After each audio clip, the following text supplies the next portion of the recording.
काल 2:30-3 वाजता रिझल्ट लागला आणि सगळ्यात आनंदाची गोष्ट म्हणजे त्याच माझ्या मित्राचा निशांत देशमुखचा 2:30 वाजता फोन आला आणि त्यावेळी मी बकरी कातरत होतो आमच्या चुलत्यांची बकरी कातरायला चालू होती आणि मी खानातच होतो आणि मग त्यावेळी माझ्या मित्रांनी सांगितलं अरे भाई 550 551 रँक आला तुझा. रिझल्ट लागणार होते याची कल्पना होती पण मग 21 ला लागतोय का 22 ला लागतोय याबद्दल काय माहित नव्हतं पण मग लागून गेला इव्हेंच्युअली.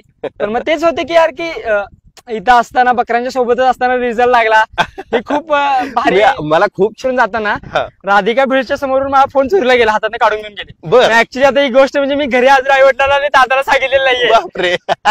त्यांना एवढं सांगितलं की मला फोन बंद पडलाय. गेल्यावर पण तू पोलीस स्टेशनला गेला तिथं पण काय झालं होतं ऍक्च्युली म्हणजे सुरुवातीला आम्ही पोलीस स्टेशनला गेल्यानंतर त्यांनी तर आम्हाला काय म्हणजे भावच नाही दिला. मला ठीक आहे जावा म्हणजे त्यांच्याशी नॉर्मल सिच्युएशन. मला आता ह्या पोलिसांना सांगायचंय की तुम्ही ज्याची तक्रार घेतली नाही ना तो आता IPS अधिकारी झालाय लक्षात ठेवा.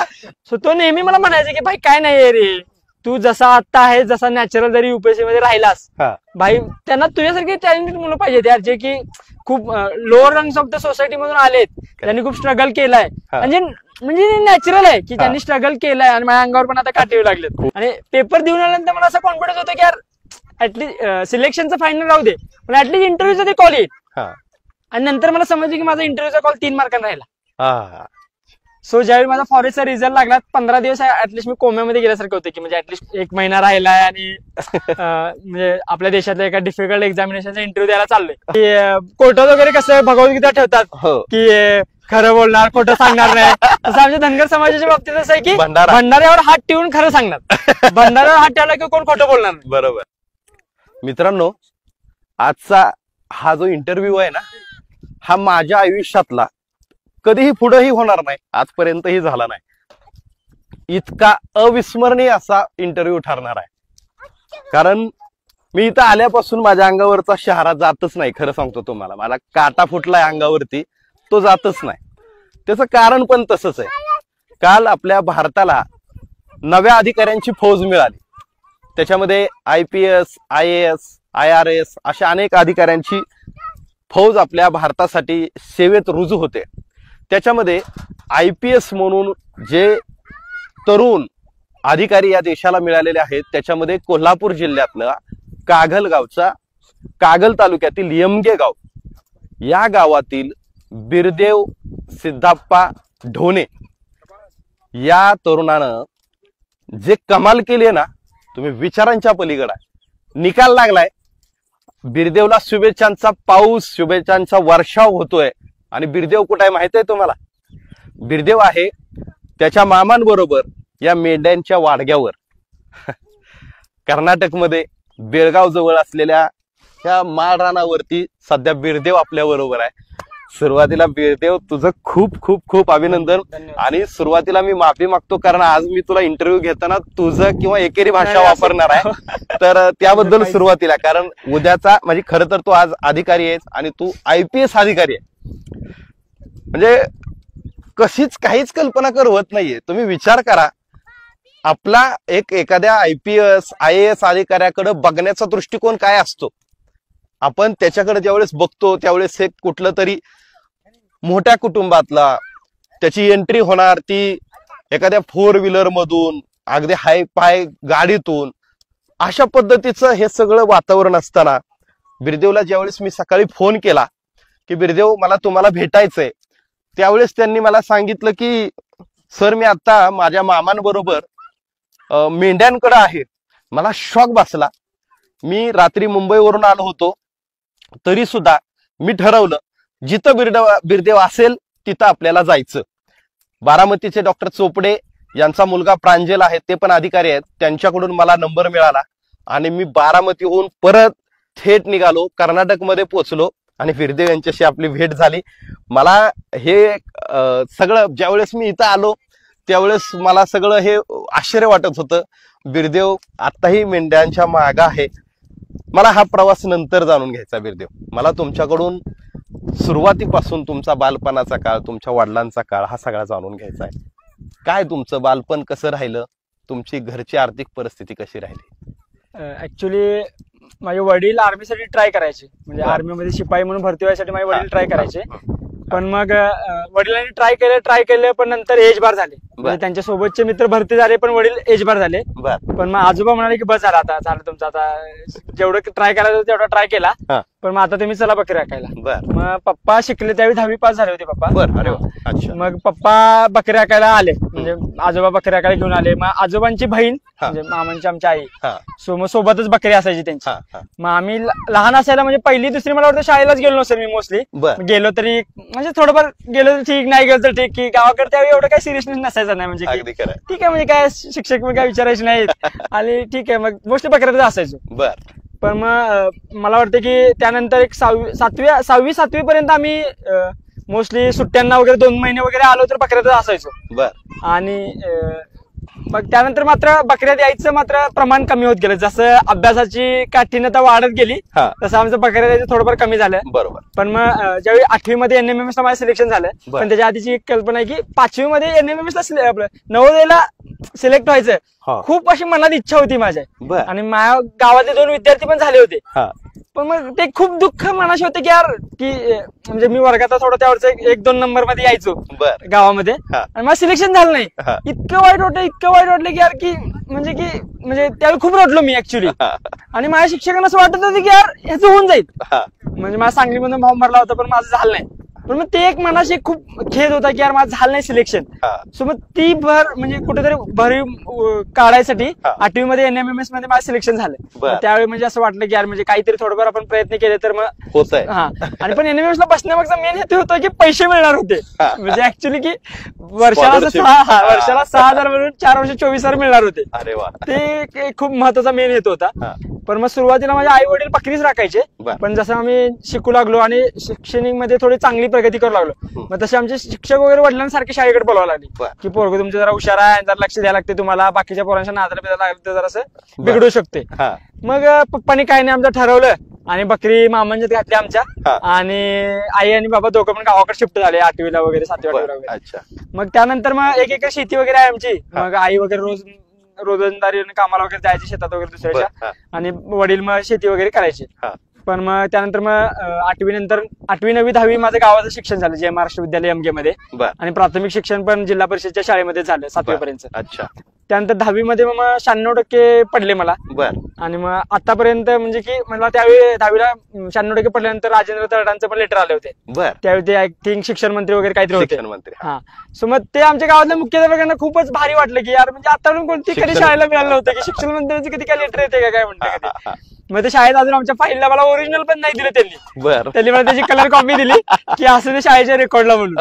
आणि मग ते झालं माझ्यासाठी खूप चांगलं होतं. पण मग ज्युनियर कॉलेजला ऍडमिशन कुठे घ्यायचं, म्हणजे सत्कार वगैरे भरपूर झाले माझे 11वी, म्हणजे बाबा धनगराचा मुलगा इतके चांगले पर्सेंटेज वगैरे मिळाले. पण एका अडचणीत असलेल्या व्यक्तीला सत्काराची म्हणजे सत्काराची अपेक्षा नसते ना त्यावेळी की बाबा मदतीचे 2 हात पुढे येतील कुणाची अशी अपेक्षा असते. पण इतके भरपूर सत्कार झाले पण कुणीच का फक्त आश्वासने झाले, आश्वासने पाण्याप्रमाणे ते निघून गेली. बरोबर. पण मग त्यानंतर रविराई चॅरिटेबल ट्रस्ट म्हणून एक आहे उजळाईवाडी कोल्हापूरची, त्यांनी मला 11-12ला दत्तक घेतलं. त्याचसोबत कोण ट्रस्टचे अध्यक्ष होते? ट्रस्टचे अध्यक्ष आय थिंक त्यांचं नाव मला आठवत नाही, पण त्यांनी दत्तक घेतलं. त्यांनी मला 11-12 दत्तक घेतलं. दरवर्षी 2 कपड्याचे जोड, पुस्तक, वह्या आणि शाळेची काय असेल ती फी कॉलेजची.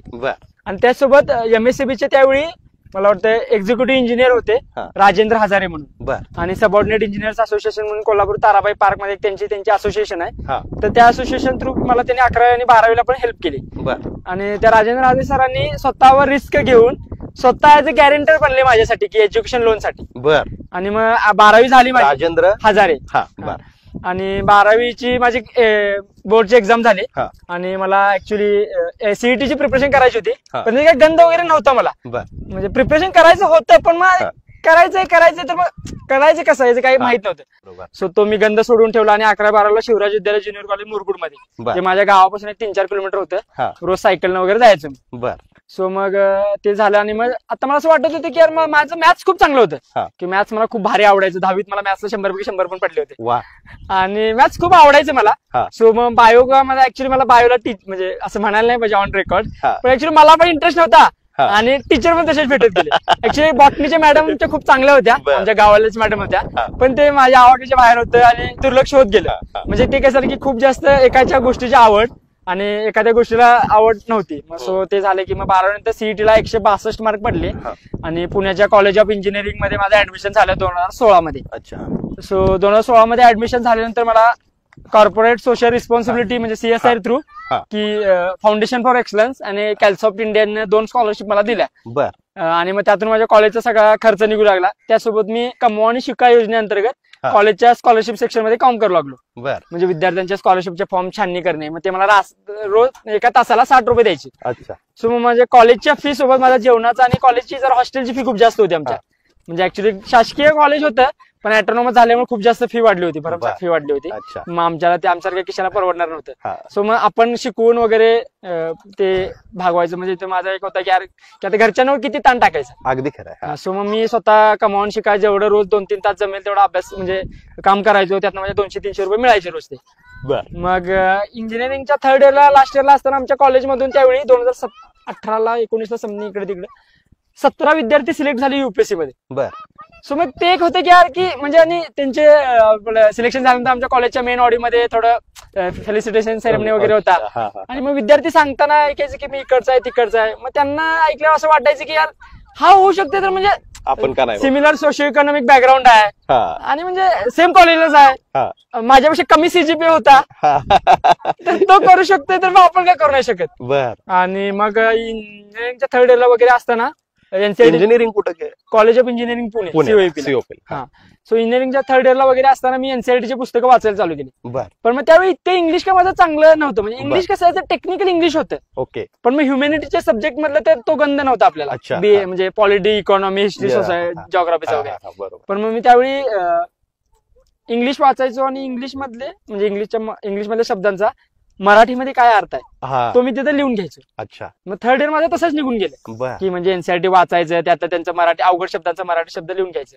मग माझे काही सिनियर वगैरे होते, प्रांजल सारखे म्हणा किंवा बाकी प्रांजल माझा सिनियर आहे म्हणजे भारतीय वनसेवेमध्ये महाराष्ट्र कॅडर आहे. मग ते कॉलेजमध्ये असं आमचा सिव्हिल सर्व्हिसेस ऍस्पिरंट्स क्लब म्हणून आहे कॉलेजचा. मग सिनियर्स एकमेकांना तिथे सपोर्ट करतात. मग तिथल्या एका मला सिनियरनं सांगितलं की पेपर तुला इंग्लिशमध्ये द्यायचा आहे, क्वेश्चन पेपर मध्ये पण इंग्लिशमध्ये येणार. बरोबर. सो मग तू ट्राय कर की इंग्लिशमध्ये ज्या शब्दांचा तुला अर्थ समजत नाहीत त्या शब्दांचा अर्थ तू इंग्लिशमध्येच लिहून घे. मग मी मेरे वेबसाईटची एक डिक्शनरी डाउनलोड केली मोबाईलमध्ये आणि मग इंग्लिश जे शब्द अवघड जायचे त्या शब्दांचा अर्थ त्याने NCERTच्या बुकवर लिहायचो. आणि त्याच दरम्यान मी इंग्लिश न्यूजपेपर पण वाचायला चालू केलं. इंडियन एक्सप्रेस न्यूजपेपर वाचायचो मी.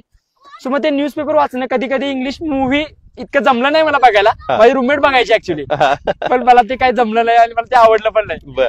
सो इंग्लिश न्यूजपेपर वाचून आणि हे NCERTच्या बुक्स वगैरे वाचून थोडं इंग्लिशवर कमांड आला. सो लास्ट इयरला एक सिच्युएशन आली की प्लेसमेंटला बसायचं आहे की नाही बसायचं. मी ZS असोसिएट्सचा हे दिली, FT दिली. FT क्रॅक झाली माझी. पण मग FT दिल्यानंतर आणि FTचा रिझल्ट लागूपर्यंत त्या फेज मध्ये असं डिसाईड केलं की मी यानंतरच्या कोणत्याच FTला बसणार नाहीये. अरे बापरे. ठीक आहे. आता म्हणजे एक मला माझे शाळेचे शिक्षक वगैरे म्हणजे आमच्या ज्या मॅडम होत्या 7वी 8वी पर्यंतच्या, त्या म्हणायचे की जोपर्यंत माणूस मागचे दोर कापत नाही तोपर्यंत पुढे आयुष्यात प्रगती करत नाही. सो मला असं वाटलं की आता मी जॉब नाही घेणार आहे तर मग ठीक आहे, फुल टाइम प्रिपरेशन करणार आहे. मग मीनवाईल माझा भाऊ जो वासुदेव डोने तो आर्मीमध्ये सिलेक्ट झाला शिपाई म्हणून, म्हणजे टेक्निकल मधून. सो मग फायनान्शियली इतकं काय म्हणजे आधीच्या पेक्षा थोडीशी इम्प्रुव्हमेंट झाली होती. बरोबर. की बाबा आता फायनान्शियल स्ट्रेस माझ्या डोक्यावर नव्हता. जर दादा भरती झाला नसतं तर मला जॉब घेणं कंपल्सरी होतं. सो माझ्यासाठी मला वाटतं की देव कुठेतरी माझी परीक्षा बघत होता, कुठे हेल्प करत होता, जे आहे की म्हणजे फॉर्च्यून फेवर्स द ब्रेव्ह असं काहीतरी ती कन्सेप्ट आहे. सो तसं काहीतरी होत होतं माझ्या बाबतीत. सो दादा भरती झाला. त्यानंतर मग 20 मध्ये लॉकडाऊन पडला अचानक. आणि मग मीनवाईल मग काय करायचं म्हणून मी इंडिया पोस्ट मध्ये डाक सेवक म्हणून जॉब रुजू केला. भारतीय डाक सेवेमध्ये आमच्या गावाचे ते गंगापूर पोस्ट ऑफिस म्हणून आहे, तिथे मी डाक सेवक म्हणून जॉब जॉईन केला पोस्टमनचा. मग तिथून मला 1 वर्ष नोकरी केली, 11 महिने 10-11 महिने वगैरे केले. मग तो जॉब मी एप्रिल 2021 मध्ये सोडला. मग मीनवाल मी कॉलेजमध्ये असताना माझा मित्र म्हणजे आमचं कसं बोटलब आहे कॉलेजचा, मग माझा ऑर्गनायझर होता अक्षय सोळंकर म्हणून, तो बारामतीचा आहे. आणि तो माझा KB होता, कायक वॅलेट ऑर्गनायझर होता. खूप चांगली मैत्री झाली. मैत्रीचं रूपांतर भावामध्ये रूपांतर झाला, माझा मोठा भावासारखा झाला. तो माझ्यापेक्षा 2 वर्ष सिनियर होता, पास आउट झाला, चांगला त्याला जॉब मिळाला. मग त्याचं असं इच्छा होते की यार म्हणजे आपल्या म्हणजे अडचणीतले विद्यार्थी येतात त्यांना हेल्प करायला पाहिजे. आपण एकाला हेल्प केली तर तो मोठा अजून 10 जणांना हेल्प करू शकतो. सो मग तो मला दादा माझा थोडं पैसे पाठवायचा आणि अक्षय मला थोडं पैसे पाठवायचा. वा.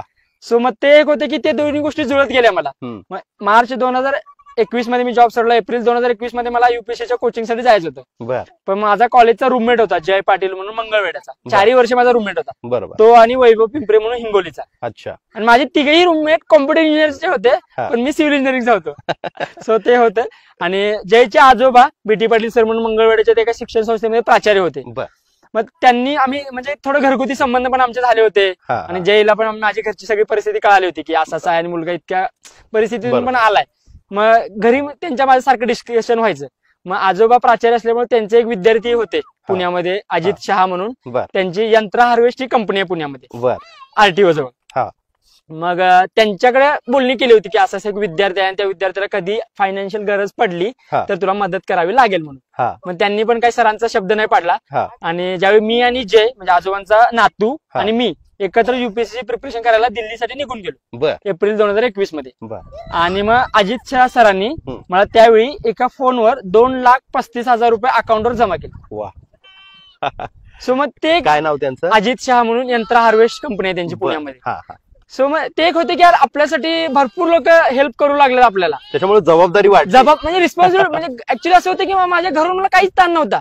म्हणजे घरून मला कधीच विचारलं नाही की तू 10वी झाल्यानंतर काय करणार आहेस. बरोबर. तो निर्णय मलाच घ्यावा लागला. अच्छा. 12वी झाल्यानंतर काय करणार आहेस म्हणजे ऍक्च्युली असं होतं की घरच्यांना विचारलं तर घरचे म्हणाले आता तू शिकलाय ज्यादा की आम्ही ज्यादा शिकलोय, अशी परिस्थिती होती. सो निर्णय सगळे माझ्याकडे होते की माणसाला असं म्हटलं जातंय की जास्त दबाव दिला की माणूस इरिस्पॉन्सिबल बनतो आणि कमी ताण असला की माणूस जास्त रिस्पॉन्सिबल बनतो. सो माझ्या तसं घडत गेलं, जबाबदारी वाढत गेल्या. सो दिल्लीमध्ये नेक्स्ट आयएस क्लास जॉईन केला मी. एप्रिल 2021 पासून 2022 पर्यंत 1 वर्षाचा क्लास जॉईन केला. मे 2022 मध्ये युपीएससीची पहिली प्री दिली. पहिली प्री दिली आणि पहिली प्री नापास झालो. अच्छा. पहिली प्री पास झालो. तो फर्स्ट अटेम्प्ट होता माझा. पण त्याच वर्षी सीडीएस ची प्री दिली मी, कंबाईंड डिफेन्स सर्व्हिसेस म्हणून लेफ्टनंट म्हणून आर्मी मध्ये जॉईन व्हायची प्री दिली होती. ती प्री निघाली माझी आणि माझ्या सीडीएसचा इंटरव्ह्यू होता. पण मग त्याच दरम्यान 2023 मध्ये मी दिल्ली सोडलं कारण दिल्लीत राहण्याचा खर्च खूप जास्त होता आणि तो माझ्या खिशाला परवडण्याजोगा नव्हता. बरोबर. आणि दादाला पण पेमेंट किती असणार आहे, शिपाई म्हणून आर्मीत काय तुम्हाला माहिती आहे कशी कंडिशन आहे, ती पण खूप चांगली कंडिशन नाही आहे इंडियन आर्मीतल्या शिपाईंची.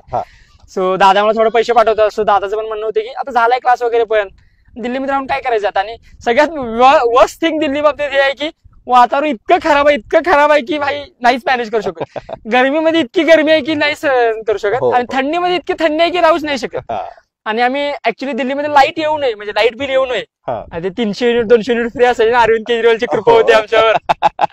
आणि 300 युनिटच्या पुढे क्रॉस होऊ नये आम्ही एसी पण नाही लावायचं. सो ते आम्ही झालं थोडं मॅनेज झालं. मग फेब्रुवारी दिल्ली सोडली मी. मग त्या मीनवाईल पिरियड मध्ये मेन्सचा थोडी प्रिपरेशन केली. माझ्या मित्रांना फोरम आयशी मेन्सची टेस्ट सिरीज लावली होती जय पाटीलनं, त्याची मला थोडी हेल्प झाली. सो मग मेन्सच्या सेक्शनल टेस्ट लिहून थोडंफार मेन्सच्या आन्सर रायटिंगची प्रॅक्टिस झाली.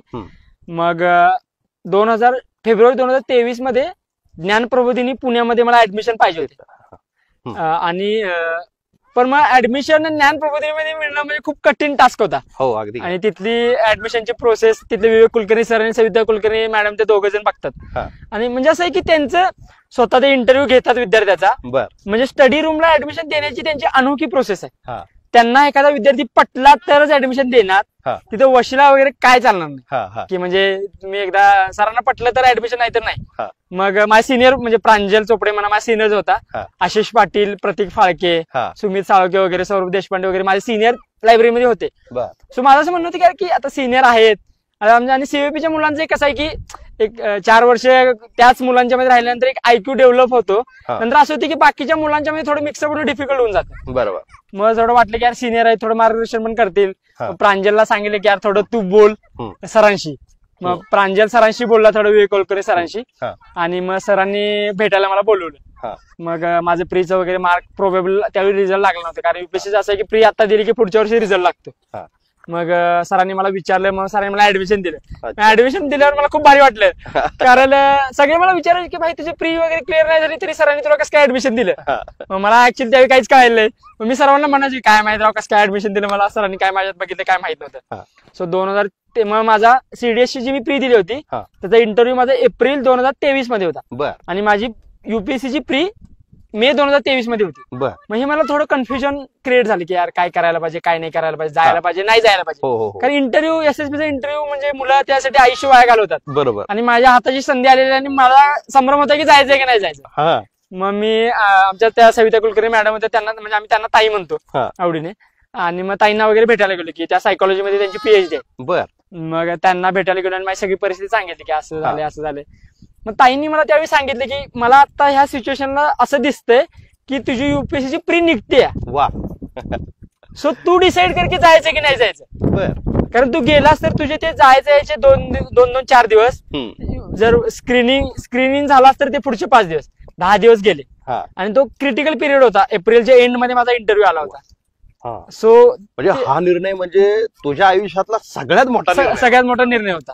म्हणजे त्यावेळेस जर तू तिकडे इंटरव्ह्यूला जात होता तर मग इकडे तुझी माहित नाही म्हणजे की सांगता येत नव्हतं. बरोबर. सो मग एप्रिल 2023 मध्ये माझा दुसरा अटेम्प्ट होता. प्री दिली. त्यावेळी माझी सिव्हिल सर्व्हिसेसची पण प्री निघाली आणि फॉरेस्ट सर्व्हिसेसची पण प्री निघाली. मीनवाईल मला प्रिपरेशन करताना डेंग्यू झाला सिव्हिलच्या मेन्सच्या दरम्यान. पण ठीक आहे, एक्सक्यूज नव्हतं. मला 675 मार्क पडले. तर मला समथिंग कट ऑफ 30-35 मार्कांवर वगैरे राहिला सिव्हिलचा कट ऑफ. त्यानंतर मग सिव्हिलला झालं नव्हतं, एक खंत होती. आणि आजारी पडलो होते, खूप जास्त खंत होते की माझा दादा नेहमी म्हणायचा अभ्यास कमी कर, आजारी पडू नकोस. कारण तो थोडा फिजिकल फिट असायचा आणि खूप मेंटेन असायचं, त्याचा डाएट वगैरे खूप मेंटेन असायचं. सो मी फॉरेस्टच्या मेन साठी नागपूरला गेलो. मग प्रांजल त्यावेळी फॉरेस्टचा रिझल्ट लागला होता प्रांजलचा, आयएफएड झाला होता. आणि प्रांजलने मला खूप हेल्प केली म्हणजे ऑप्शनल कोणता घ्यायचा, ऑप्शनलला कसा अभ्यास करायचा. त्या 50 दिवसामध्ये मी 2 ऑप्शनलचं प्रिपरेशन केलं. आणि पेपर देऊन आल्यानंतर मला असं कॉन्फिडन्स होतं की यार ऍटलीस्ट सिलेक्शनचं फायनल राहू दे, पण ऍटलीस्ट इंटरव्ह्यूचं ते कॉल येईल. आणि नंतर मला समजलं की माझा इंटरव्ह्यूचा कॉल 3 मार्कांना राहिला. सो ज्यावेळी माझा फॉरेस्टचा रिझल्ट लागला 15 दिवस ऍटलीस्ट मी कोम्यामध्ये गेल्यासारखं होतं की म्हणजे ऍटलीस्ट खूप डिसअपॉइंटेड झालो होतो. कारण माझ्या सोबतच्या मित्रांचं झालं होतं जे आम्ही एकत्र करायचं. बरोबर. मग 2023 मध्ये मग माझा मित्र एकदम खूप चांगला मित्र निशांत देशमुख आयएफएस झाला इंडियन फॉरेस्ट सर्व्हिस मध्ये, त्याचा चांगला रँक आला. आणि अजून एक माझा मित्र होता अक्षय वाळे म्हणून, त्याचा मग रँक आला. मग जवळच्या मित्रांचा रँक आला आणि आपला आला ही खंत होती. 2000 पुन्हा एकदा मला जिद्द पण तयार होती. मग निशांतने मला खूप मोटिवेट केलं की अरे ठीक आहे यार काय नाही, म्हणजे success is a temporary, hard work is permanent. हा त्याचा नेहमी म्हणायचा की. आणि मग त्यांना ते मला सांगितलं की यार काय नाही पुढच्या वेळी ट्राय कर. मग निशांत पण फॉरेस्ट झाला होता, पण त्याला आयएएस बनायचं होतं, तो रिपीट करणार होता. सो मग आम्ही एकत्र रिपीट केलं. त्याची पण प्री निघाली, तो तर मास्टरच होता प्रीचा, माझी पण प्री निघाली. मग प्री झाल्यानंतर माझं मुंबईला मेन्सला द्यायला गेलो आम्ही. त्यावेळी मुंबईला मेन्स दिली. मागच्या वेळी माझा ऑप्शनल खराब झाला होता. 2023 ला ऑप्शनलला मार्क कमी पडले होते, 215 पडले होते मला. जर मला ऑप्शनलला मार्क मिळाले असते 250 वगैरे तर त्याच्यावेळी मी इंटरव्ह्यू दिला असता. पण मला ऑप्शनल अनफॉर्च्युनेटली माझा पेपर 2 चा अभ्यास झाला नव्हता. सो माझं गंड होते. सो मग 2024च्या मेन्सला मी ऑप्शनल इतका भारी केला होता की खूप भारी केला होता. आणि जीएसचा मी फक्त एकच पेपर मेन्सचा फुल लेन लिहिला होता, GS 1चा. त्यानंतर मी कोणते जीएसचे पेपर लिहिले नव्हते, पण ऑप्शनलचे मी 9 पैकी 7 वगैरे पेपर लिहिले होते. कारण ऑप्शनल मध्ये थोडंसं मला की बॅकफुटवर आहे असं वाटत होतं. पण अनफॉर्च्युनेटली असं झालं की जीएसचे पेपर माझे सगळे कव्हर झाले, एसए पण ठीकठाक गेला होता. पेपर 1 ऑप्शनलचा पण चांगला गेला होता, जो की माझा स्ट्रॉंग पॉईंट होता. त्यावेळी मला 2023च्या मेन्सला पण चांगले मार्क पडले होते. मग मला असं वाटत होतं की त्या मार्कांमध्ये अजून एक 10-15 मार्कांची वाढ होऊन जाईल, म्हणजे तो 150-160 पर्यंत जाईल. पण पेपर 2 इतका रॅन्डम निघाला की खूपच अवघड निघाला. पेपर देऊन मला असं झालं की अरे भाई साहेब काय इतका अभ्यास केला आणि दरवेळी स्ट्रेट फॉरवर्ड पेपर असायचा आणि आता खूपच रॅन्डम पेपर झाला. मग मला ते खूप वाईट वाटलं. मीनवाईल माझा सीएपीएफचा प्री निघाली, माझी सीएपीएफची, म्हणजे त्यांची प्री आणि मेन्स एकाच दिवशी असतात. मग आता रिझल्ट अनफॉर्च्युनेटली माझी फॉरेस्टची प्री निघाली नव्हती. मग आता काय करायचं म्हणून मी सीएपीएफच्या फिजिकलची तयारी चालू केली. सीएपीएफच्या फिजिकल पण क्लिअर झालं, मेडिकल क्लिअर झालं. आणि सीएपीएफचा पण माझा आता पुढच्या मे महिन्यामध्ये इंटरव्ह्यू आहे युपीएससीचा. त्या असिस्टंट कमांडंट साठी. आणि मग समथिंग 20 डिसेंबरला वगैरे युपीएससीचा निकाल लागला. फॉर्च्युनेटली किंवा अनफॉर्च्युनेटली मला बाकी ज्यांच्यासाठी माझं लिस्ट मध्ये नाव होतं, पण माझ्या खूप जवळच्या मैत्रिणीचं जिने मला खूप हेल्प केली होती GS 1 साठी. आणि ती इतकं होतं की तिला बोर झाली की ती पेपर लिहायची. म्हणजे कोमल फडतरे म्हणून ती पण बारामतीची आहे. होय का? म्हणजे इतका कोइन्सिडेंट आहे की सगळे बारामतीचे मित्र निघू लागले. आणि पहिला इंटरव्ह्यू सुद्धा बारामतीच्याच पत्रकाराला देतो. आणि मग कोमलने मला खूप हेल्प केली होती, कोमल फडतरेने. पण अनफॉर्च्युनेटली तिचं झालं नाही. म्हणजे मला असं वाटत होतं की ऍटलीस्ट माझं नाही झालं तर तिचं तरी होईल असं वाटत होतं मला.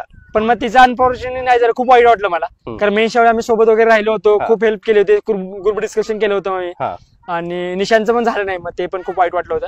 पण रिझल्ट लागल्यानंतर 20 डिसेंबर इंटरव्ह्यूचं शेड्यूल बाहेर पडलं. पण लकीली म्हणा किंवा अनलकीली म्हणा, एका महिन्यातच 20 जानेवारीला माझी डेट आली. मग इतकी म्हणजे थोडीशी टरकली तर होतीच की भाई. पण मग निशांत माझ्यासोबत होता. म्हणजे या जर्नीमध्ये निशांत देशमुख नावाची व्यक्ती कॉन्स्टंट माझ्यासोबत होती. त्याला इंटरव्ह्यूला खूप चांगले मार्क होते खूप. आणि मग निशांत माझ्यासोबत कॉन्स्टंट होता. त्याच्या अंगावरचे शहारे खरं तर बघण्यासारखे आहेत. ही सोपी गोष्ट नाहीये मित्रांनो. म्हणजे हा जो प्रसंग आहे ना, मी आल्यापासून माझ्या अंगावरचा शहारा जात नाही. तो एक एक प्रसंग त्याच्या आयुष्यामध्ये जे जे काही घडलंय ना, हे सगळं आदर्श म्हणजे एखाद्या सिनेमासारखं वाटतंय मला. सगळं ही स्टोरी सगळी सांगतोय मी, तुला कट करणार नाही पुढे आपण. आणि मग त्यानंतर मग निशांत मला म्हणजे म्हणजे युपीएससीचा इंटरव्ह्यूचं शेड्यूल आलं. आणि मग निशांत मला म्हणायचं, अरे बाई काय नसते, जितक्या लवकर इंटरव्ह्यूची डेट येईल तितकं बाहेर असते, कारण पॅनल मेंबर पण फ्रेश असतात, त्यांना पण मोटिवेटेड असतात आणि नवीन मुलं असतात, त्यामुळे क्वेश्चन पण वेगवेगळे असतात. आणि डॅब बेस्ड इंटरव्ह्यू वगैरे होते. सो मग बाकीचे मग विवेक कुलकर्णी सर ज्ञान प्रबोधिनीमध्ये थोडे मॉक इंटरव्ह्यू वगैरे व्हायचे, त्यांची प्रेरणा बॅच वगैरे लावली होती मी. त्यानंतर मग महेश भागवत सरांचा, जे आय थिंक आयजी आहे तेलंगणामध्ये, बरोबर, ते महाराष्ट्रातल्या आणि तेलंगणा किंवा ऑल ओव्हर इंडियातल्या मुलांना मेंटोरिंग वगैरे करतात. त्या एका ग्रुपमध्ये मी ऍड झालो. इंटरव्ह्यूचं मटेरियल वगैरे मला मिळालं. मग त्या दरम्यान युनिक अकॅडमीचे प्रवीण चव्हाण सर म्हणून, म्हणजे मी स्पेसिफिकली मेन्शन करतोय, आपल्या गावाकडच्या मुलांना कसं असते की ऍक्च्युली काय पाहिजे काय नसतं हे माहित नसते. बरोबर. मग प्रवीण चव्हाण सर असं होते की म्हणजे निशांत मला सांगितलं होतं, आणि कोमल पण फॉरेस्टची इंटरव्ह्यू देऊन आली होती. तिने पण सांगितलं होतं, प्रांजलने पण सांगितलं होतं की प्रवीण सरांच्या सोबत जाऊन ये. मग मी प्रवीण सरांच्या सोबत गेलो सुरुवातीला भेटायला. नाईट पॅन्टवरच गेलो मी सुरुवातीला पहिल्यांदा भेटायला. मग सरांना वगैरे भेटलो. मग सर मला भेटून वगैरे खुश झाले की यार म्हणजे इतका डिफिकल्ट सिच्युएशन मधून तू मेन्स क्रॅक करतोय, हीच खूप आनंदाची गोष्ट आहे. मग सरांनी मला सांगितलं की आपण काय करूया, डॅफ ब्रेक करूया आणि छोटे छोटे पॉइंटवर तुझे मिनी 1-on-1 मॉक घेऊया. मग म्हणजे मी पोस्टामध्ये जॉब करत होतो, तर त्या पोस्टाच्या सगळ्या स्कीम्स म्हणा, किंवा समजा पोस्टामध्ये तुला टॉपचा अधिकारी बनवला तर तू काय निर्णय घेशील पोस्टाच्या बाबतीत, मग किंवा पोस्ट बंद करायला पाहिजे का, कारण लॉस मध्ये चाललंय का, हे असे सगळे वगैरे क्वेश्चन्स. किंवा माझी हॉबी होती शिप अँड गोट रिअरिंग बद्दल, म्हणजे मेंढपाळ म्हणजे माझी हॉबी टाकली होती मी डिटेल ऍप्लिकेशन फॉर्म मध्ये. मग त्यामध्ये सगळी माहिती की म्हणजे तुमचे आता सगळे म्हणजे बकरी आहेत, तर मग बकरी कुठून कुठं फिरताय सीझन वाईज, बकऱ्यांना कोणत्या प्रकारचे रोग होतात, त्यांना कोणत्या प्रकारचे औषधे देताय, बकऱ्यांचा मिल्क यील्ड किती आहे, त्यांचा मिल्क यील्ड वाढवायला काय करायला पाहिजे, वूल इंडस्ट्रीचा इंडियामध्ये काय सिच्युएशन आहे, मग तुमचं जे आम्ही लोकल उत्पादन करतोय ते कमी का आहे. मग असं सगळ्या गोष्टींचा म्हणजे इंटरव्ह्यूसाठी त्यांचं काय म्हणणं आहे, तुम्ही जे फॉर्म मध्ये टाकलंय त्याबद्दलच्या बेसिक गोष्टी तुम्हाला सगळ्या माहिती असायला पाहिजे. काही वेळा असं होतं की मुलं आर्टिफिशियल हॉबी तयार करतात, बरोबर, आणि त्याबद्दल वाचतात आणि ते मगअप करतात. बरोबर. माझ्या बाबतीत ते नव्हतं. आणि ऍक्च्युअली इंटरव्ह्यू मध्ये हेच झालं. त्यांनी मला क्वेश्चन विचारला की शेळी किती दूध देते. मी सांगितलं की 300-400 ml वगैरे दूध देत्या. मग त्यांनी मला विचारलं की शेळीचं मिल्क यील्ड वाढवायला काय करायला पाहिजे. मग मी त्यांना सांगितलं की सानेन गोट ऑफ स्वित्झर्लंड खूप फेमस आहे मिल्क यील्ड साठी, त्याला क्वीन ऑफ गोट म्हणतात. त्याच्यासोबत क्रॉस ब्रीडिंग वगैरे केलं तर आपण मिल्क यील्ड वापरू शकतो, वाढवू शकतो. हे त्यांना चांगलं वाटलं, कारण मी ऍक्च्युअली करून गेलो होतो या गोष्टी. अगदी खरं. आणि मग त्यांनी मला विचारलं की आजकाल डॉक्टर वगैरे शेळीचं दूध का रिकमेंड करू लागले, म्हणजे काय आहे की असं शेळीचं दूध का घ्यायला. मग मी त्यांना सांगितलं की शेळी कसं आहे की इकडे तिकडे फिरत असते आणि मल्टिपल मेडिसिनल प्लांटचा पाला खाते. बरोबर. आणि त्या गोष्टी शेळीच्या दुधामध्ये उतरतात आणि ते डायबिटिक पेशंटसाठी खूप हेल्पफुल असतं. मग हे मला वाटतं हे जे उत्तर होते की जे चेअरमनला खूप आवडलं, की बाबा इतकं डिटेल्ड इन्फॉर्मेशन, आणि म्हणजे त्यांना की रिअल लाईफ वाले उत्तरच त्यांना भेटलं होतं की का आहे आणि का नाही आहे त्यांना माहित होतं. सो त्याबद्दल एक पॉझिटिव्ह अॅटमॉस्फिअर तयार झालं होतं इंटरव्ह्यूला. आणि मग बाकी ऍक्च्युअली इंटरव्ह्यू मग ठीकठाक गेला होता. आणि एक शॉकिंग मध्ये इंटरव्ह्यू हे होतं की 4 मेंबरनी मला क्वेश्चन विचारला, आणि 5वे मेंबर जे होते की ते माझ्या लेफ्ट हँड साईडला बसले होते, ते माझ्या फुल टाइम असं बघत होते एकसारखे. आणि मला समजत होते की यार की 4 लोकांनी मला क्वेश्चन विचारले, आणि मी यांच्याकडे मान वळवली की आता क्वेश्चन विचारतील म्हणून. आणि त्याने म्हणाले की नाही सर मुझे कुछ क्वेश्चन नाही पूछने. मला तिथे थोडासा फंबल झालं की मग म्हणजे असं कधी व्हायचं नाही की सगळे क्वेश्चन विचारायचे. बरोबर. मग अशा सिच्युएशनला कसं रिॲक्ट करायचं माहित नव्हतं. पण ठीक आहे, इव्हेंच्युअली होऊन गेलं ते. पण मग हेच वाटतंय की मे बी माहित नाही आता मार्क्स कुठे किती आलेत काहीच माहित नाही. पण इव्हेंच्युअली काहीतरी कॉम्बिनेशन चांगलं झालं आणि काल 2:30-3 वाजता रिझल्ट लागला. आणि सगळ्यात आनंदाची गोष्ट म्हणजे त्याच माझ्या मित्राचा निशांत देशमुखचा 2:30 वाजता फोन आला. आणि त्यावेळी मी बकरी कातरत होतो आमच्या चुलत्यांची. बकरी कातरायला चालू होती आणि मी खानातच होतो. आणि मग त्यावेळी माझ्या मित्रांनी सांगितलं, अरे भाई 551 रँक आला तुझा. बर. मग खूपच आनंदाची काय भावना होती ज्यावेळेस हा फोन आला? त्यावेळेसची भावना काय होती? पहिली भावना येत होती की एकदम खूप जास्त रडू येत होतं आणि असं सगळं आठवत होतं की यार लहानपणापासून एक उराशी बाळगलेले स्वप्न आणि आज एक स्वप्नात उतरतंय. म्हणजे हे सांगताना पण माझ्या काय आता तुझं तुझी जी अवस्था झाली आहे ना ती माझी झाली, त्या मामांची झालीये, त्या तुझ्या मामाच्या मुलांची झाली, सगळ्यांचीच ही अवस्था झाली. म्हणजे खूप कल्पना शक्तीच्या पलीकडचं सगळं आहे. म्हणजे हा ज्यावेळेस आता मी पण सकाळी तुला फोन केला होता त्यावेळेस तू मला ज्यावेळेस बोलला की सर मी आता पण मेंढ्यांकडे आहे, मला तर प्रश्नच पडला कारण हा IPS अधिकारी जो उद्याची देशाची सेवा करायला चाललाय आजही इतका मातीत आहे, आजही तो ह्या मेंढ्यांशी ह्या मातीशी इतका जोडलेला आहे. मला तुला ह्याच प्रश्नावरती खरं तर आणायचं आहे की बिरदेव ह्या सगळ्या गोष्टींपर्यंत जेवढा आपल्या बुद्धिमत्तेचा कस लागतो तेवढंच ह्या मातीमध्ये ताकद असावी लागते. 100% म्हणजे ह्या सगळ्या गोष्टींचा तुझ्या आयुष्यात म्हणजे तू तर सांगितलं की हा तुझा जन्मजात व्यवसाय आणि तो इंटरव्ह्यू मध्ये तुझ्या कामाला आला आणि माझा रिझल्ट पण बरोबर त्याच दिवशी लागला. मी इतके दिवस गावीच होतो पण फॉर्च्युनेटली अनफॉर्च्युनेटली माझे वडील थोडेसे आजारी होते, किडनी स्टोनचं ऑपरेशन झालं होतं. मला तो प्रश्न विचारायचा आहे तुला म्हणजे आणि ऍक्च्युली त्यांना पण थोडं चेंज ऑफ इन्व्हायरमेंट म्हणून आम्ही मामांच्याकडे आलो. आणि दोन्ही पण मामा आहेत माझे धाकटे मामांचे पण इथे बकरी आहेत, थोरले मामा आहेत आणि धाकटे मामांचे पण इथे वरतीच बकरी बसायला आहेत. मग इकडे गेल्यावर थोडं दूध वगैरे बकऱ्यांचं वगैरे कसं पप्पांना वगैरे खाऊन सवय लहानपणापासून. आणि मग थोडं वातावरण पण बदलतं, इकडे माणसं पण आपले आहे, थोडं बोलायचं बोलायचं पण भारी वाटतंय थोडं. मग आम्ही आलो होतो आणि 2-3 दिवसानं आम्ही आलो आणि म्हणजे रिझल्ट लागणार होते याची कल्पना होती. पण मग 21ला लागतोय का 22ला लागतोय याबद्दल काय माहित नव्हतं. पण मग लागून गेला इव्हेंच्युअली. पण मग तेच होते की यार की इथं असताना बकऱ्यांच्या सोबतच असताना रिझल्ट लागला हे खूप भारी. मला खूप छान वाटलं. तुझ्या डोक्याला आता ही भंडारा आहे. मला वाटतं रिझल्ट लागल्यानंतर पाया पडून आलास की रोजच भंडारा असतो? आमचा कसा आहे मामांचा मुलगा किंवा मामा आमचे थोडे पुजारी आहेत, सो मग भंडारा नेहमीच कपाळाला असतोच. म्हणजे गावात वगैरे गेलो की मी पूजा वगैरे संध्याकाळी चालू असते 7-8 वाजता, देवळात घंटे वगैरे वाजायला चालू की जाऊन देवाला वगैरे पाया पडून येतोच, भंडारा लावतोच आमच्या इथे. म्हणजे ते आहे ना की कोर्टात वगैरे कसं भगवद्गीता ठेवतात की खरं बोलणार खोटं सांगणार नाही, तसं आमच्या धनगर समाजाच्या बाबतीत असं आहे की भंडाऱ्यावर हात ठेवून खरं सांगणार, भंडाऱ्यावर हात ठेवला की कोण खोटं बोलणार. बरोबर. मग हे एक होतं की आणि तेच की म्हणजे यातून सांगायचा उद्देश हाच की माणसाने कितीही मोठे जरी झालं तर आपल्या परिस्थितीची जाणीव असलं पाहिजे आणि मातीचं जे आपलं जे नातं आहे ते नेहमी कायम राखलं पाहिजे. कारण धरणी माता ही जी एकमेव आहे जी आपल्या आई नंतरची जी आपले चांगले चिंतत असते. काय आता ह्या शब्दांना म्हणजे कुठे ते शब्द आहेत की अगदी एखाद्या म्हणजे कुठल्याच माझ्या आजपर्यंतच्या कोशातलं मी सुरुवातीलाच सांगितलं की माझ्या आयुष्यातला हा सगळ्यात शेवटचा असा इंटरव्ह्यू असेल की माझ्याच लक्षात राहणार आहे की म्हणजे तुझ्या डोळ्यातलं पाणी तर मी खरं सांगू का तुला, मला मी ज्यावेळेस तुला पाहिलं ना मैदानात, ज्यावेळेस तू मला घ्यायला आला होता, मला गाडीतच गहीवरून आलं की मी आज अशा व्यक्तीला भेटतोय की ज्याच्याकडून ह्या देशातली ह्या महाराष्ट्रातली हजारो मुलं त्याच्याकडून शिकणार आहेत, त्याच्याकडून म्हणजे काय म्हणतो इन्स्पायर होणार आहेत आणि पुढे जाणार आहेत. आजही तू इतक्या साध्या लेवलनी किंवा एवढं साधेपणा तू IPS अधिकारी झालायस. फोन येत आहेत तुला, स्विच ऑफ झाला तुझा फोन अक्षरशः. मला तो फोनचा एक किस्सा कळाला.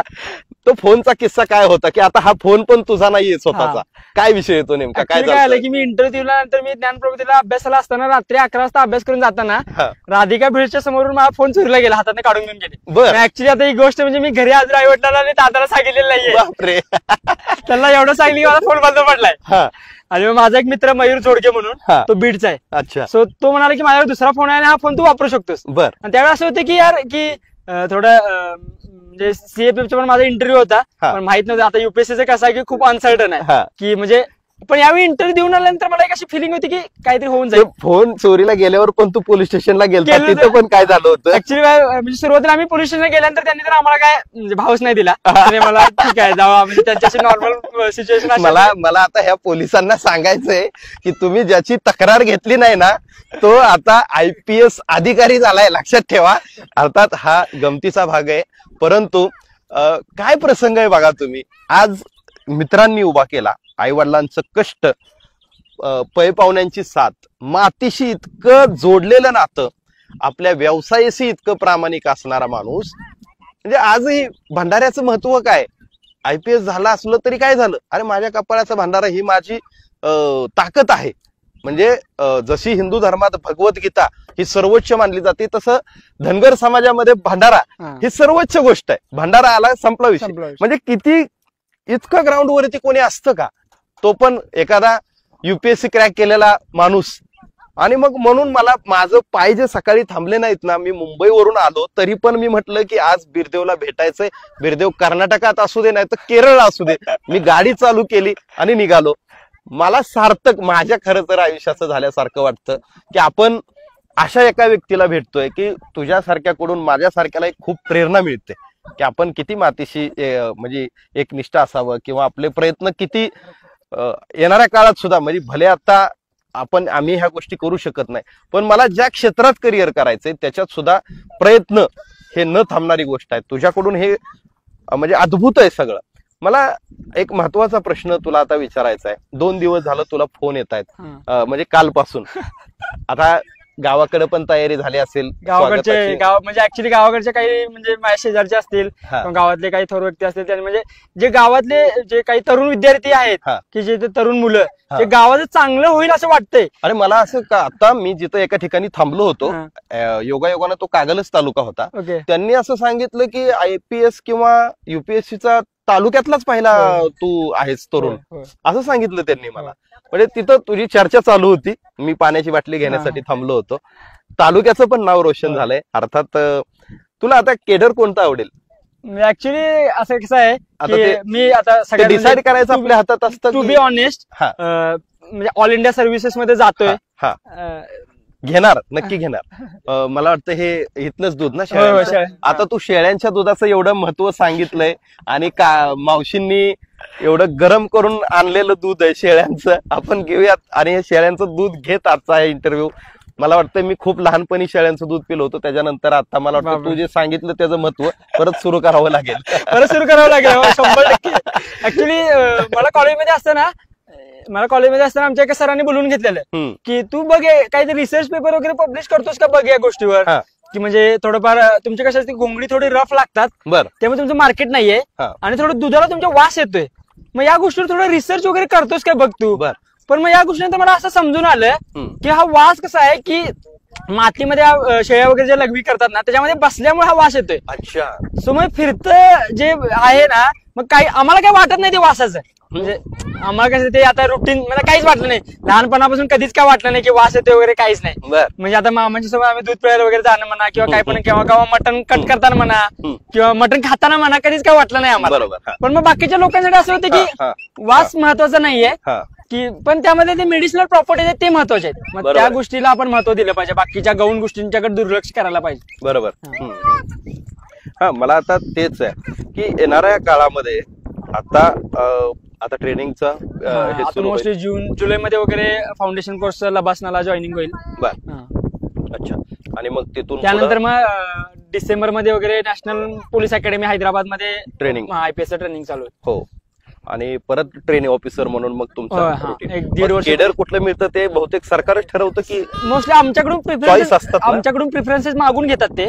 तुला कुठला चॉईस असेल? मला होम केडर म्हणून मी महाराष्ट्र टाकलंय, पण मग महाराष्ट्र किंवा म्हणजे पहिल्या तर माझी सिच्युएशन अशी आहे की ऑल इंडिया सर्व्हिसेस जॉईन करतोय, तर भारतातल्या कोणत्याही देशामध्ये सर्व्ह करायला मला आवडेल राज्यात. कारण या म्हणजे UPSC करण्याचा हेतूच हा होता की to serve for the larger good of the society.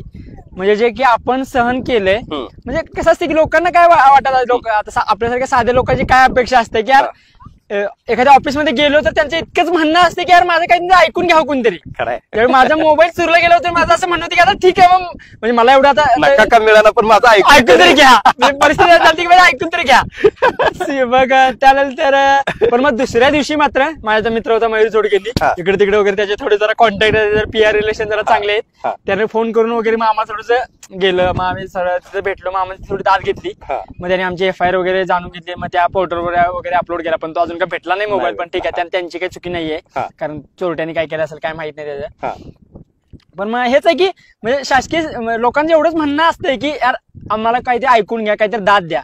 So मग मी आयुष्यात मग देवाकडून हीच प्रार्थना करतो की जे ग्राउंड टू द सिच्युएशन म्हणजे आता मी राहतोय भविष्यात पण चांगली जे पद मिळाल्यानंतर पण याच प्रमाणे राहायला हीच देवानं मला संधी द्यावी हीच मी देवाकडे अपेक्षा करतो. शेवटी काय ते आपल्या हातातच राहणार आहे. पण आतापर्यंतच जे यश आहे ना बिरदेव हे गगनाला गवसणी घालणं काय असतं हे मात्र तू दाखवून दिलंस. बरेचसे मित्र आहेत तुझे की जे आज तुला संपर्क करतायत. मला ह्या मित्रांनाही सांगायचं अरे बिरदेवचा आहे ना मोबाईल झालाय स्विच ऑफ म्हणजे आता योगायोगानं असं की माझ्याकडं हे होतं पॉवर बँक होती आता पॉवर बँक चार्जिंगला लावलाय म्हणजे अशी परिस्थिती आता इथं बिरदेवचे इतके कॉल मी सकाळपासून इथं आल्यानंतर मला ऍड्रेस सापडत नव्हता.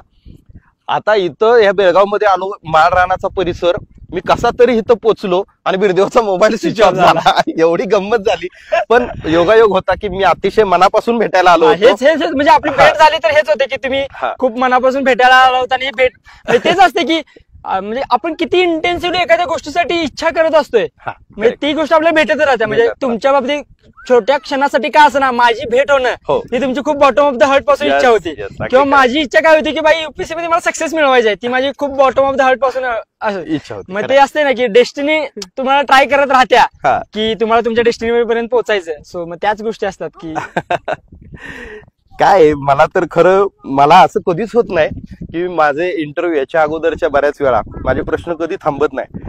मी तुझ्या ह्या सगळ्या प्रवासापुढे ना मला अक्षरशः सुचत नाही की आता तुला काय विचारावं म्हणजे काय तू किती ग्राउंडचा माणूस आहे तुझी नॉलेज कॅपॅसिटी काय आहे तुझी वैचारिक क्षमता काय आहे ह्या सगळ्या ग्राउंडला धरून तू एवढ्या कुटुंबाशी आजही एवढं एकरूप आहेस म्हणजे कसलाही त्याच्यात हे नाहीये. तुम्ही गंमत बघा UPSCचा रिझल्ट झाला आपण IPS अधिकारी झाल्याची खात्री झाल्यानंतर सुद्धा त्यानं वाडगं सोडलं नाहीये अजून तो वाडग्यावर आहे.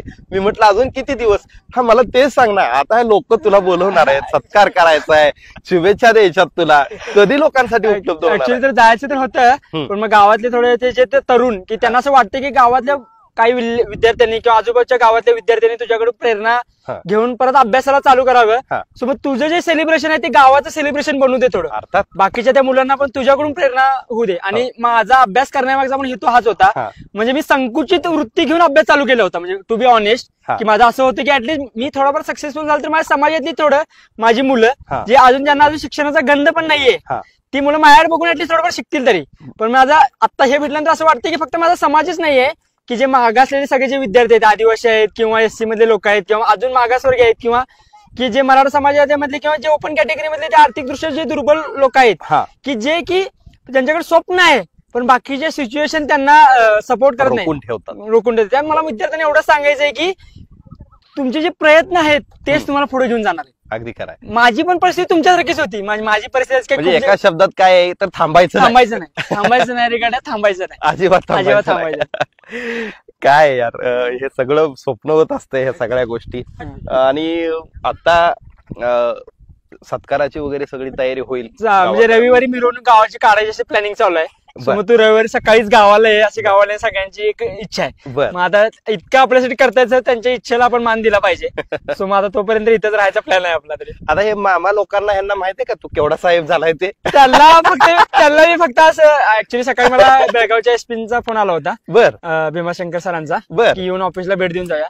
म्हणजे थोडा टीन जॉब मी त्यांना थोडं की बाबा कसा असतंय बघायसाठी मी आमच्या चुलत्यांना आणि मामांना SP ऑफिसला घेऊन गेलो होतो. अरे वा आज बर सोबत त्यांना दाखवली की कसं असते काय की अजून एक 3-4-5 वर्षानंतर आपल्याला कोणतरी SP झालं तर अशी सिच्युएशन असेल बाबा सांगून तरी दिलं. त्यांना इतकं एवढं माहिती आहे की त्यांचा भाचा काहीतरी खूप मोठा अधिकारी झालाय, बर पण किती मोठे म्हणजे त्यांनी रिस्पॉन्सिबिलिटी जबाबदारी असतात त्या अधिकाऱ्यांच्यावर हो, किंवा हो. हे अजून कल्पना आलेली नाहीये मला असं अच्छा. वाटतंय. आता बेळगावचे एसपी ज्यांचा तुला फोन आला होता हा. त्यांना कसं समजलं की तू इथं आहेस ऍक्च्युली एका रिपोर्टरने त्यांना फोन केला होता की असा असा मुलगा आहे आणि बेळगाव मध्येच आहे आणि बकऱ्यांच्या ताई राहतोय अजून हा. आणि IPS भेटते त्याला. हा सो मग त्यांनी फोन केला हा आणि सरांनी माझा ऍक्च्युली फोन घेतला. सरांनी मला पुस्तक गिफ्ट पण करून दिलं, वा. फोटो पण काढले माझ्यासोबत आणि सरांनी मला हे पण सांगितलं माझा नंबर आणि सेव्ह करून घ्या, तुझा पण नंबर दे मला. काय म्हणजे हे सगळं मला आहे ना खरं सांगू का, म्हणजे हे सगळं तुझ्या बरोबर बोलल्याच्या नंतर आहे ना माझ्या जवळपास 400 किलोमीटर, मी तुला खरं सांगू का, एक फक्त पाण्याची बाटली घेण्यासाठी एकदा गाडी थांबवली होती मी. बापरे बाप. नॉन स्टॉप मी तुझ्यापर्यंत पोहोचलो, सगळा शीनच गेला. म्हणजे तुझ्याबरोबर बोलायच्या अगोदरच ज्यावेळेस तुला बघितलं ना मी, तुझ्याकडे असलेलं ते वेगळंच तेज आणि अरे म्हटलं अजून पण भंडाऱ्यात फिरणारा पोरगा आहे हा, अजून पण मातीशी एवढा प्रामाणिक आहे आणि एवढं सगळं छान आहे. खूप छान वाटलं मित्रांनो. तुम्हाला सुद्धा बिरदेवचा हा जो इंटरव्ह्यू आहे ना, हा काय एवढ्याच संपणारा त्याचा प्रवास नाही, मला पण माहिती आहे.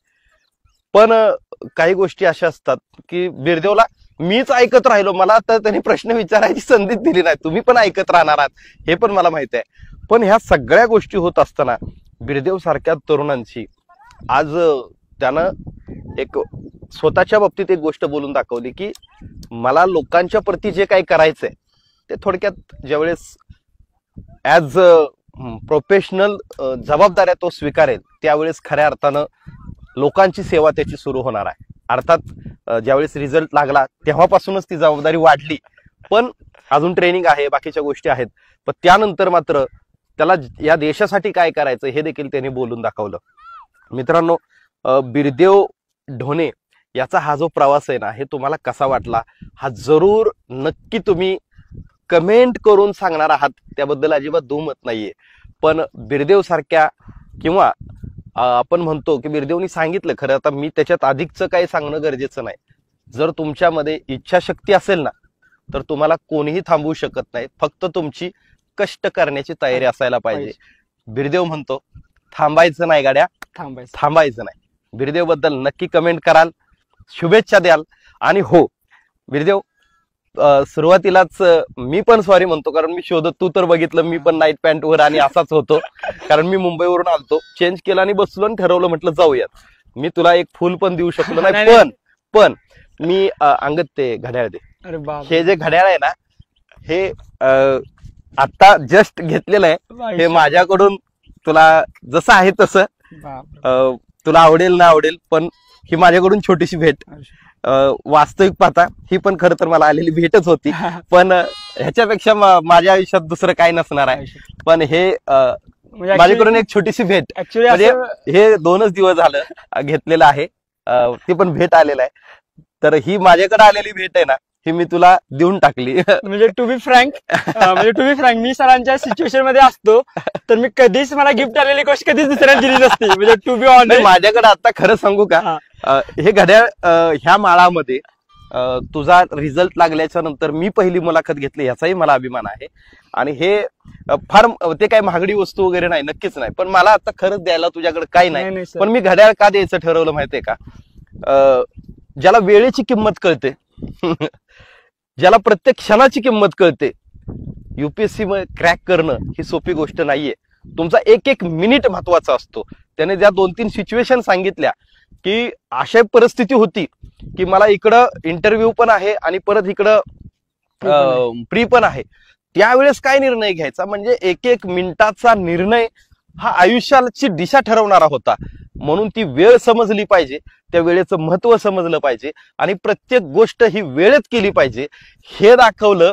म्हणून माझ्याकडून घड्याळ ही छोटीशी भेट आहे, त्याबद्दल थोडस हे आहे. पण दुसरं एक, बारामतीचं तुझं नातं वेगळं आहे. 100% तुला बारामतीला यायचंय. म्हणजे मी frankly to be frank on the screen, I owe my success to Akshay and Akshay family.